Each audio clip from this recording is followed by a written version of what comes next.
నమస్తే. దేశవ్యాప్తంగా గత 1 వీక్ నుంచి ఒక అంశం చర్చనీయాంశంగా మారింది. ప్రజా సంఘాలు, మేధావులు, ఆల్ పార్టీలు కూడా ఆ అంశం మీదనే ఇవాళ నిరసన తెలియజేస్తూ ఉన్నాయి. ఎక్కడికక్కడ ఆ అంశాన్ని ఆ అంశం మీద జరుగుతున్నటువంటి దాడిని ఖండిస్తున్నటువంటి పరిస్థితి మనకు కనిపిస్తుంది. ఇప్పటికే అందరికీ అర్థమై ఉండొచ్చు, మోస్ట్ వాంటెడ్ మావోయిస్టు అగ్రనేత హిడ్మా ఎన్కౌంటర్ గురించి. హిడ్మాది ఎన్కౌంటర్ కాదు, ఒక బూటకపు ఎన్కౌంటరు. ఆయనను పట్టుకొని అత్యంత దారుణంగా కొట్టి చంపారనేది ప్రజా సంఘాలు, మేధావులు, ఇక ఆల్ పార్టీ చెప్తున్నటువంటి పరిస్థితి.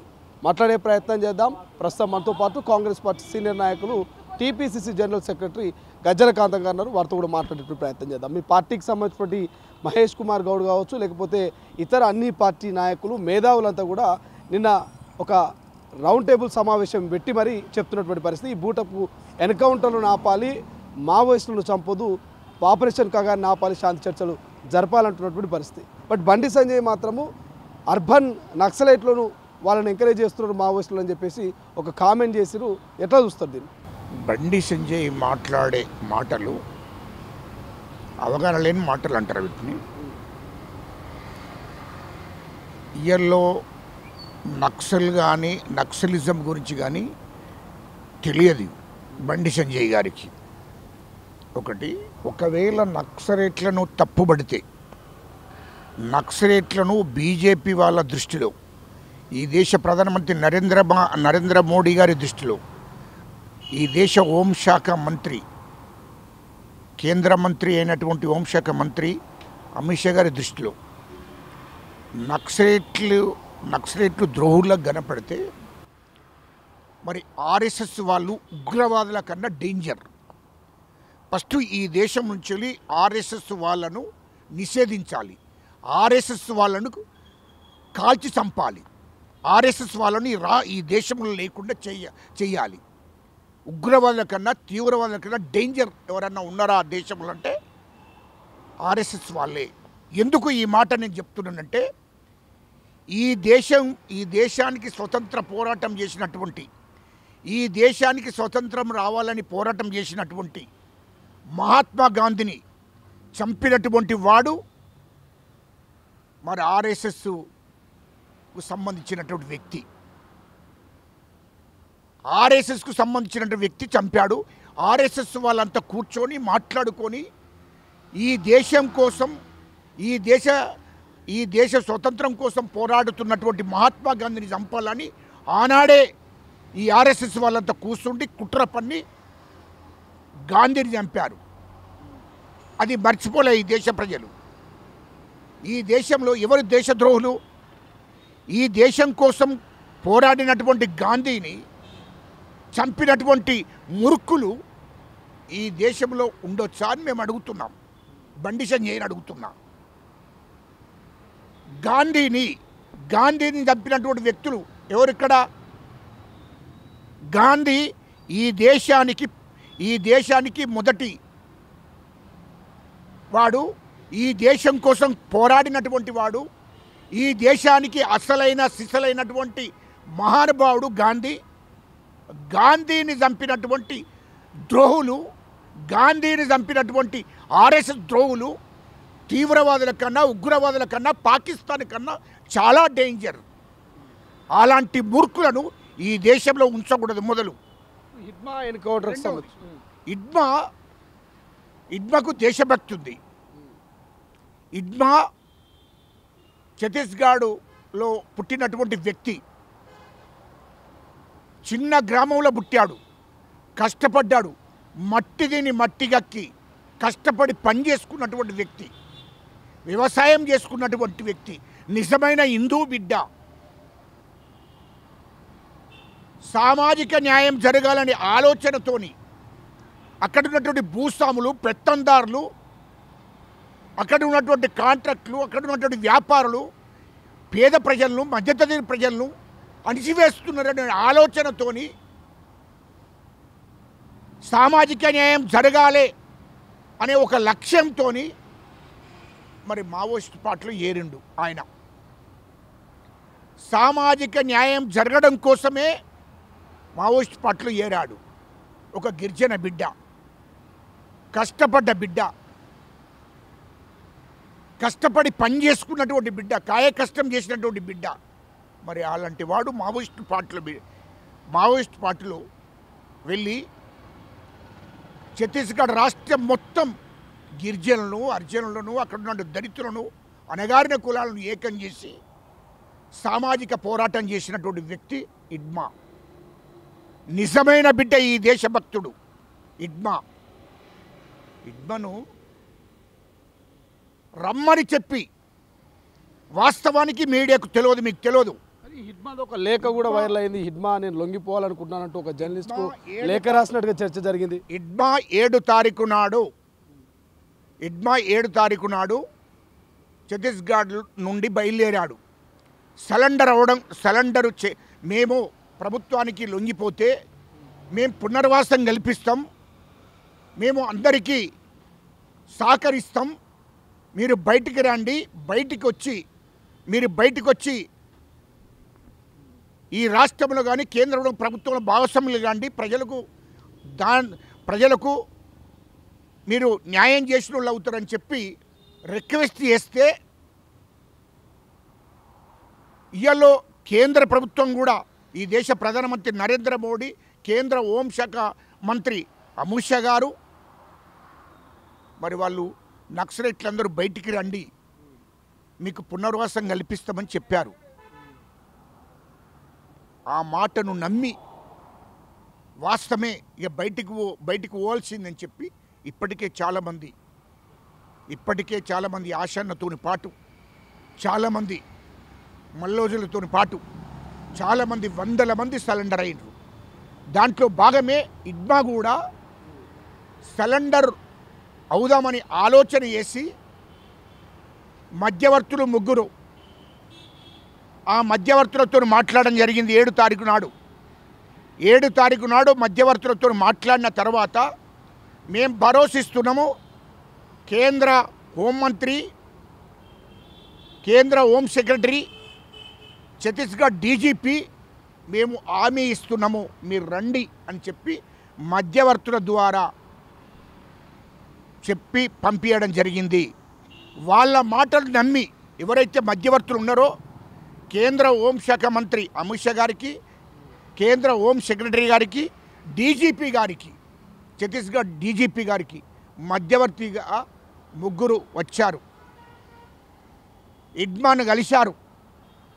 మీరు సరెండర్ అయ్యి రండి, మీకు పూర్తి భరోసా మేముంటాము అని చెప్పగానే వాస్తవానికి ఆయనకు చుట్టూన్నటువంటి దళ కమాండర్లు, దళ సభ్యులు దాదాపు 300 మంది అక్కడ పెట్టి, వీళ్ళు 6 మాత్రమే మాట్లాడడానికి వచ్చారు.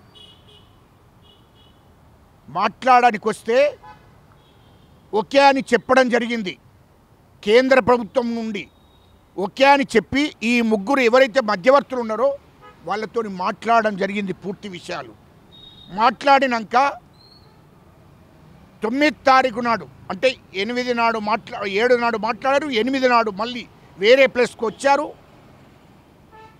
9 నాడు పూర్తిగా మాట్లాడడం జరిగింది. మాట్లాడిన తర్వాతనే ఇడ్మా తల్లి దగ్గరికి పోయారు. ఇడ్మా తల్లి దగ్గరికి పోయి మాట్లాడడం జరిగింది. వాస్తవానికి సరెండర్ అవుతాననే ఆలోచనతోనే ఆయన వచ్చాడు. ఈ 3 మధ్యవర్తులు ఎవరైతే ఉన్నారో వాళ్ళు కూడా హామీ ఇచ్చారు.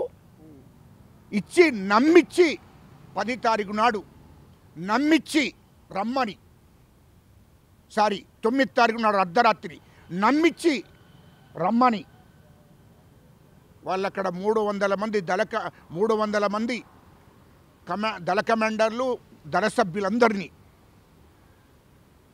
అక్కడ పెట్టి ఈయన 6 మాత్రమే వచ్చిన తర్వాత వెంటనే చుట్టుముట్టారు పోలీసు.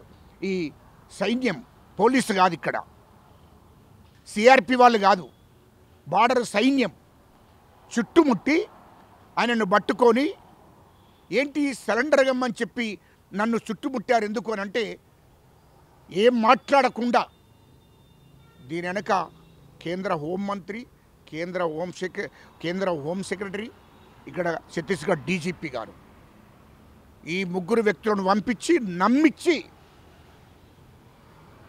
అక్కడ మొత్తం సైన్యాన్ని పంపించి వాళ్ళను పట్టుకొని 4 రోజులు చిత్రహింసలు పెట్టి ఎన్కౌంటర్ చేసి చంపారు. మీకు కేంద్ర ప్రభుత్వము మోసం చేయొచ్చా? కేంద్ర హోంమంత్రి ఉండి, ఎందుకంటే కేంద్ర హోంమంత్రి అంటోడు ఎప్పుడు మోసగాడే, ఎప్పుడు చీటర్, ఎప్పుడో. ఎందుకంటే ఇదివరకు ఎన్నో కేసులు ఉన్నాయి. అక్కడ గుజరాత్ స్టేట్ నుంచి కూడా ఆయనను ఆ స్టేట్ బహిష్కరణ చేసి బయటికి పంపించారు. జైలుకు పోయిన అటువంటి వాడు. ఆయనకు చరిత్ర ఉంది కేంద్ర హోంమంత్రి అమిత్ షా గారికి. అలాంటి ఆలోచన ఉన్నటువంటి వ్యక్తి నమ్మించి ఇడ్మను నమ్మించారు, ఆయన భార్యను నమ్మించారు, 6 ఆయనతో ఉన్న 4 సభ్యులను నమ్మించారు. నమ్మించి సైన్యం చుట్టుముట్టింది. 4 రోజులు చిత్రహింసలు పెట్టి తీసుకొచ్చి విజయవాడలో చంపేశారు, మారేడుపల్లి అడవుల్లో చంపేశారు. ఏంటిది నమ్మించి మోసం చేసినట్టే కదా. ఆల్రెడీ సరెండర్ అవుదామని ఆయనతోని పాటు 300 మంది రెడీ అయ్యారు. సరెండర్ అవుదాము, వెళ్ళిపోదాము. నిర్ణయం తీసుకున్నారు. ప్రభుత్వానికి, కేంద్ర ప్రభుత్వానికి అనుగుణంగానే నిర్ణయం తీసుకున్నారు. ఛత్తీస్గఢ్ రాష్ట్ర ప్రభుత్వానికి అనుగుణంగానే నిర్ణయం తీసుకున్నారు. అలాంటి వాళ్ళను నమ్మించి వచ్చినటువంటి వాళ్ళను ముగ్గురి మధ్యవర్తుల ద్వారా వాళ్ళని తెప్పించి నమ్మించి సైన్యం చుట్టుముట్టి 4 రోజులు చిత్రహింసలు పెట్టి చంపడం ఎంతవరకు కరెక్ట్ అని నేను అడుగుతున్నా. ఇప్పుడు తిప్పిరి తిరుపతి అలియాస్ దేవస్ లాంటి వాళ్ళు వీళ్ళందరూ కూడా ఇంకా మావోయిస్ట్ అగ్రనేతలంతా కూడా పోలీసుల అదుపులో ఉన్నారని ఒక చర్చ జరుగుతుంది. ప్రజా సంఘాలు, పౌర సంఘాలు కూడా పెద్ద ఎత్తున కామెంట్ చేస్తున్నాయి. కానీ పోలీసులు మా అదుపులో ఎవరు లేరు, తిరుపతి లేరు, ఇంకెవరు లేరు, అగ్రనేతలు ఆజాద్ లాంటి వాళ్ళు ఎవరు లేరు అని చెప్పి పోలీసులు చెప్తున్నటువంటి పరిస్థితి ఏంటి? దీని మీద ఏం కామెంట్ చేస్తారు? పోలీసుల అదుపులో ఉండే అవకాశం ఉందంటారా మావోయిస్ట్ పార్టీ అగ్రనేతలు మిగతా వాళ్ళు? ఇప్పుడు ఇక్కడ ఏమవుతుందంటే కేంద్రంలో బీజేపీ అధికారంలో ఉంది. మొదటి నుండి మీకు ఒకటి గుర్తు చేస్తున్నా. బీజేపీ అనేది, ఆర్ఎస్ఎస్ అనేది ఇటు నక్సల్స్కు, మావోయిస్టులకు కానీ ఇటు జనశక్తికి కానీ అగ్యత్యం మండుతుంది మొదటి నుండి. దాదాపు 50 ఏళ్ళ నుంచి ఇది జరుగుతుంది యుద్ధం. ఇప్పుడు వాళ్ళకి అవకాశం వచ్చింది, కేంద్రంలో అధికారంలో ఉన్నారు. కేంద్రంలో అధికారంలో ఉంది, కేంద్రంలో బీజేపీ అధికారంలో ఉంది కాబట్టి ఈ విధంగా అణిచివేస్తుంది. వాస్తవానికి సాగర్ గారు కానీ రాజిరెడ్డి గారు కానీ అక్కడ ఉన్నటువంటి గణపతి అన్నగారు కానీ చాలామంది కూడా వాస్తవానికి వీళ్ళు నమ్మించి మోసం చేస్తారనే భయంలో ఉన్నారు. ఇప్పుడు వీళ్ళందరూ కూడా ఇంకా చాలామంది కూడా పోలీస్ కంట్రోల్లో ఉన్నారు. వాళ్ళను ఎన్కౌంటర్లు చేయడం సరైనది కాదు. వాళ్ళను సరెండర్గా అమ్మంటే వచ్చిండ్రు. సరెండర్గా అమ్మంటే వచ్చినటువంటి వాళ్ళు పోలీస్ కంట్రోల్లో తీసుకొని, సైన్యం కంట్రోల్లో తీసుకొని, సిఆర్పి కంట్రోల్లో తీసుకొని మీరు వాళ్ళని చంపదామని చూస్తున్నారు. అది కరెక్ట్ కాదు. ఎందుకంటే ఈ దేశంలో ఉన్న ప్రజలు తిరుగుబాటు చేసేంత వరకు చూసుకోకండి. ఎందుకంటే వాళ్ళందరినీ కూడా సరెండర్గా మనం రమ్మని చెప్పినాక వాళ్ళు వాస్తవానికి జనజీవన స్రవంతిలో కలవడం కోసం వస్తున్నారు. మరి వాళ్ళను చంపడం ఎంతవరకు సమంజసము? అరే పాకిస్తాన్ మీద యుద్ధం చేయండిరా రండనా కొడుకులారంటే ఒక్క ఫోన్ కాలుతోని మేము ఇక యుద్ధం మాతోని చేత కాదు అనంటే ఆపేసిండ్రు. చేతగాని దద్దమ్మల్లాగా యుద్ధం పాకిస్తాన్ మీద వేయాలరా దమ్ముంటే వాళ్ళని చంపాలి. అది కాకుండా ఇక్కడున్నటువంటి సామాజిక న్యాయం కోసం భూస్వాముల మీద, పెత్తందారుల మీద, ఈ దేశాన్ని దోస్తున్నటువంటి రౌడీల మీద, గుండాల మీద, పెత్తందారుల మీద తిరుగుబాటు చేస్తున్నటువంటి నిజమైన ఈ దేశభక్తులు, నిజమైన ఈ దేశంలో పుట్టినటువంటి బిడ్డలు, నిజమైన హిందువులను చంపే హక్కు మీకు ఎవడిచ్చి ఉన్నా నేను అడుగుతున్నా. కోట్ల రూపాయలు సంపాదించుకున్నారు కమ్యూనిస్టులైనా లేకపోతే మావోయిస్టులైనా, అందులో ఉన్న అగ్రనేతలైనట్టు కూడా బండి సంజయ్ చెప్తున్నాడు. నిజంగా కోట్ల రూపాయలు సంపాదించుకునే అవకాశం ఉందా మావోయిస్టులు? నేను ఆ విషయాన్ని మాట్లాడదలుచుకోలేదు. ఎందుకంటే ఆ విషయము నేను సందర్భం వచ్చినప్పుడు మాట్లాడుతాను. బండి సంజయ్ గారు మాట్లాడే ముందు బండి సంజయ్ గారిని నేను అడుగుతున్నా కదా, బండి సంజయ్ గారికి అవగాహన లేనటువంటి మాటలు మాట్లాడుతున్నారు. ఇది మొదటి నుండి నక్సలిజం వచ్చిందే భూస్వాములకు వ్యతిరేకంగా, పెత్తందారులకు వ్యతిరేకంగా, బడాబాబులకు వ్యతిరేకంగా సామాజిక న్యాయం కోసం వచ్చింది. చెప్తున్నా కదా, సామాజిక న్యాయం కోసం వచ్చింది. ఇక్కడ బండి సంజయ్ గారు కానీ బీజేపీ నాయకత్వం కానీ వాళ్ళకి అవగాహన లేదు. ఎప్పుడు మా రాజ్యం మాదే ఉంటుందని మీరు అనుకుంటున్నారు. బండి సంజయ్ గారు, రాజ్యాలు మారుతాయి, గుర్తుపెట్టుకో. రాజ్యాలు మారుతాయి. ఈ దేశంలో రాజులు మారారు, రాజ్యాలు మారాయి, అది గుర్తుపెట్టుకో. ఇంకా కొన్నేళ్ళే ఉంటారు. తొందరపడకండి. ఎందుకు తొందరపడుతున్నాయో?